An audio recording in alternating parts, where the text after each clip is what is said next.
All right, everyone, welcome back to the Daily Playbook. Joel here, ready to unpack some incredible insights with my amazing co-host. And Olivia here.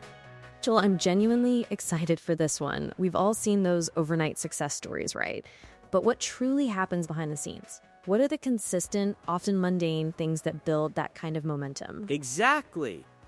It's rarely overnight, is it? It's usually years of very disciplined, intentional daily habits. And that's what we want to dissect today, the actual day-to-day blueprint of successful entrepreneurs. I think a lot of people picture entrepreneurs constantly on private jets, closing million-dollar deals. And while some of that might be true eventually, the foundation is laid in the quiet moments, right? The early mornings, the focused work. Absolutely. Let's start with arguably the most discussed area, the morning routine. It's almost cliche now, but there's a reason for it. So many high performers talk about owning their mornings. Oh, 100%. I used to be a night owl, swearing I did my best work after everyone else was asleep. And while there's a place for that, shifting my focus to the morning has been a game changer. It's not necessarily about waking up at 4 a.m., but about creating an intentional space before the world rushes in. That's a crucial distinction, Olivia. It's not about the clock time as much as it is about proactive time. Many successful entrepreneurs use this time for personal development. Think meditation, journaling, exercise, stuff that fuels them, not just their business. Right. I mean, for me, just having an hour where I can make my coffee, do some light stretching, and then just sit with my thoughts for a bit, maybe jot down my top 3 priorities for the day, that completely reframes how I approach the next 8 hours. It's like I'm leading my day instead of reacting to it. Totally. And I've found that consistency is key here. Even on weekends, trying to keep a somewhat similar wake-up time helps regulate your internal clock. And that energy level is critical for an entrepreneur, right? Oh, absolutely. And let's not forget the physical aspect. So many successful people, despite their insane schedules, prioritize some form of exercise. It's not just about looking good, it's about mental clarity, stress reduction, and sustained energy. For sure. I mean, Richard Branson, known for being incredibly active, kite surfing, tennis.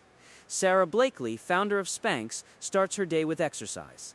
It's almost a non-negotiable for many at the top tier. It's not a luxury, it's part of their operating system. It's their reset button, and it doesn't have to be an hour in the gym. 20 minutes of brisk walking, a quick yoga flow, anything to get the blood pumping and shake off the cobwebs. Agreed.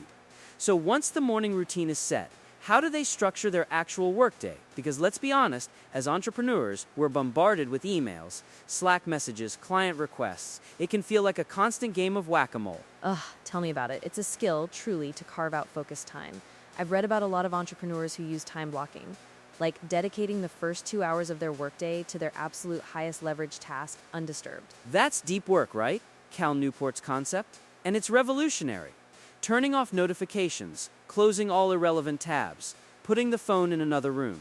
It sounds extreme, but the quality of work you produce in those focused bursts is just different. It really is, and I think part of that is realizing that not all tasks are created equal. Answering emails can feel productive, but is it moving the needle on your biggest goals? Often not. So prioritizing that deep, strategic work upfront is a common thread. Another habit I've noticed among really successful founders is continuous learning. It's not just, I finished my degree, now I'm done. It's constant reading, listening to podcasts, taking courses, seeking out mentors. The world changes so fast, you have to keep evolving. Oh, absolutely. It's like the moment you think you know everything, you're already falling behind. I try to dedicate at least 30 minutes a day to learning something new, whether it's an industry report or a book on leadership. It keeps the mind sharp and opens up new perspectives. And it's not always directly business related either. Sometimes reading fiction or history can spark creativity or give you a different way to think about a problem in your business. It's about broadening your mental horizons. That's a great point. It's about being well-rounded. What about connection, Joel?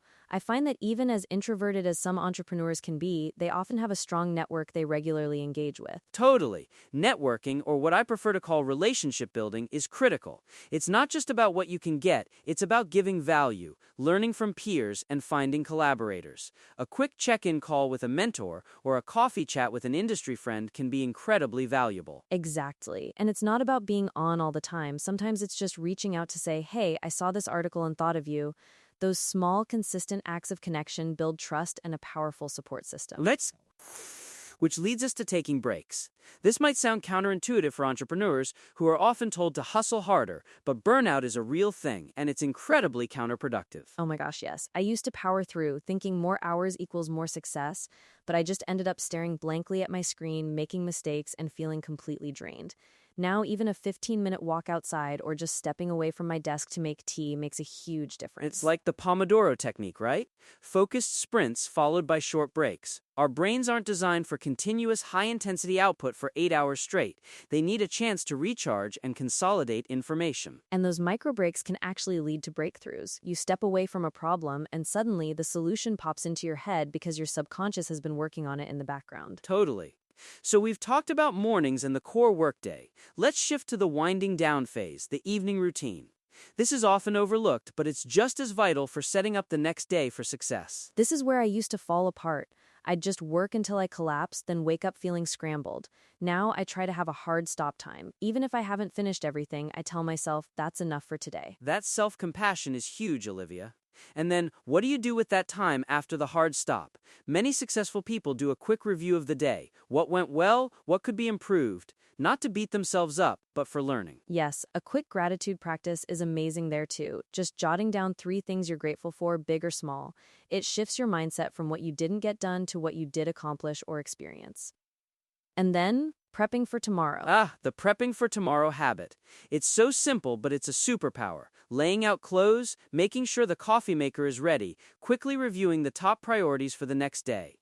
It reduces decision fatigue and allows you to hit the ground running. It truly does. It's like I've already made the easy decisions, so my brain power is reserved for the complex problems. And then, the digital detox. This is a tough one for many entrepreneurs, but essential for proper unwinding. Massively important, blue light from screens interferes with melatonin production, which impacts sleep. Setting a cutoff time, say an hour before bed, for all screens, phone, tablet, TV, can significantly improve sleep quality. And sleep, my friends, is non-negotiable. Oh, Joel, can we just put that in bold? Sleep is not a luxury, it's a performance enhancer. Every successful entrepreneur I've ever researched or spoken to prioritizes sleep. They know that a well-rested mind is a creative, productive, and resilient mind. Exactly. They don't brag about how little sleep they got. They brag about how much high-quality sleep they got because they understand the direct correlation to their cognitive function and decision-making. And it goes beyond just the physical habits. There's a mental game too, isn't there? Successful entrepreneurs often cultivate specific mindsets through their daily routines. Definitely. One that stands out is embracing failure as feedback. They don't see setbacks as the end, they see them as data points. Okay, that didn't work. What did I learn? How can I adjust? That resilience is built through daily mental framing. Right. It's not about being immune to disappointment, but about having a mechanism to process it and move forward quickly. And that often comes from journaling or reflection, which we talked about earlier. And setting boundaries. This is crucial for entrepreneurs who often love what they do so much that work can bleed into every aspect of life. But even Elon Musk takes time off. He's famously intense, but he understands the need for a break, even if it's just a few hours. Oh, that's so important. Boundaries around work, around digital consumption, even around who gets your energy.